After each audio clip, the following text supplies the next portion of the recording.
Welcome to the Dubliners Webcast, Episode 3.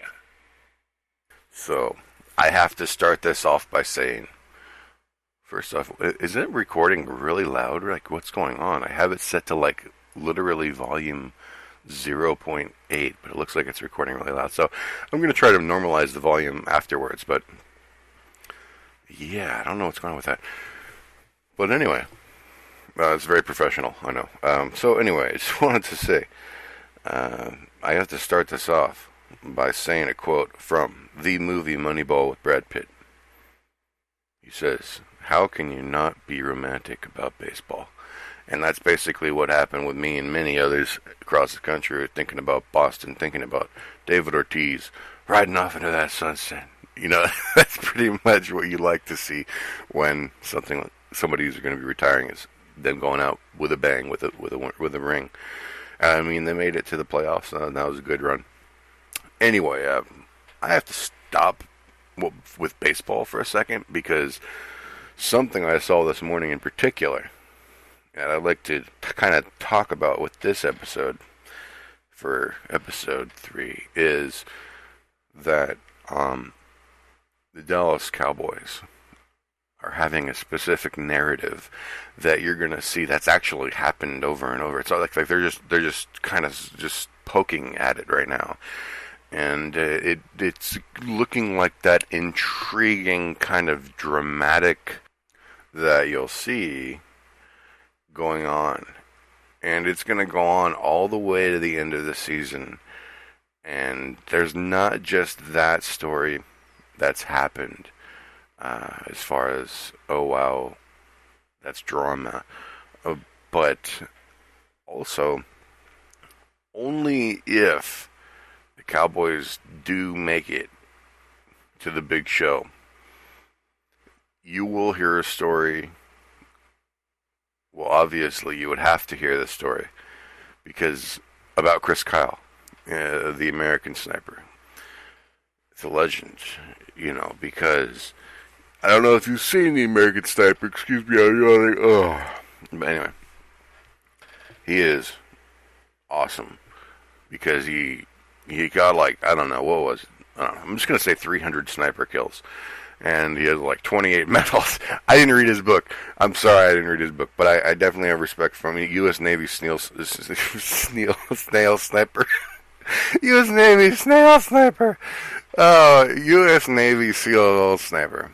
And anywho, yeah, so that movie, if you haven't seen it, literally stop listening to this and go see The American Sniper, like, right now, because it will make sense to you what I'm about to say. In the very end of that movie, you see them driving somewhere, okay?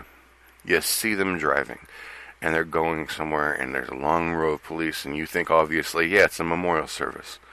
No, they didn't put in there that it's not just any memorial service.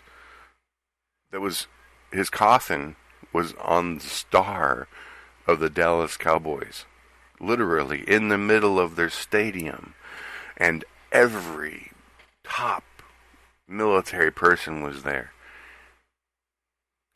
I don't know what more you could ask for in an American supporting Super Bowl story than to talk about that guy being a fan. Not only that, but also the Dallas Strong thing that just happened out there. It would be fantastic to see that going on, even just a story, because it's going to be in Texas. I don't know if you know this, but it's going to be in Houston, Texas, the Super Bowl 51.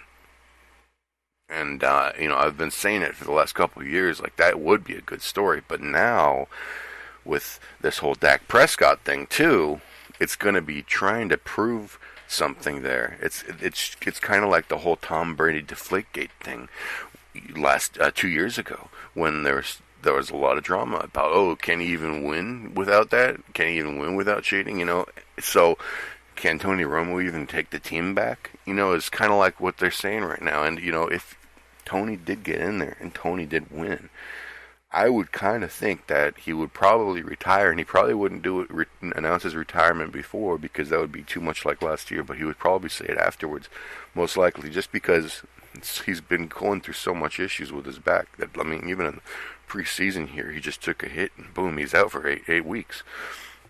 Maybe not, but that would be a cherry on top drama finish to that season. But I'm just saying that it would be a fantastic story, and you got to kind of look out for these things because that's going to bring the most ratings. Something like this, and so much intrigue involved, is what brings more intrigue around the whole game. And I do not see a more intriguing story than talking about how Chris Kyle was the huge Dallas Cowboy fan, and football itself, like with the whole respect about the national anthem right now too. That with Kaepernick just being who he is and taking a knee, even though it looks like he's respecting, in my opinion, it looks like he's respecting the national anthem by kneeling down before his country. So anywho, I'm going to be saying that the NFC championship game is going to be between the Minnesota Vikings and the Dallas Cowboys. The Minnesota Vikings will be probably undefeated, and Dallas Cowboys will be like 14-2, and they're going to be fantastic looking, and that's going to be an epic battle there for the NFC Championship. And I'd love to see Dallas Cowboys get in there, and I'd love to see this story. In fact, I probably will end up going to the Chris Kyle Memorial if that happens, seeing my brother out in Texas too, and while I'm out there, and grab a nice steak. But anyway, we'll see if that happens, everybody. I'm just thinking that, and maybe I'm just a Dallas Cowboy homer, but at the same time, I'm looking at the stories, you got to look at the stories, because that is a fantastic story for all of this going on right now. Anyway, and you'll see the value drop on them. The value went from literally 30-1 when Dak Prescott started to before Green Bay was at 16-1, and now we're probably going to see that drop to 12-1 all of a sudden. But maybe if Tony loses a couple games, that narrative is going to be happening and dropping even more, and we'll see what happens.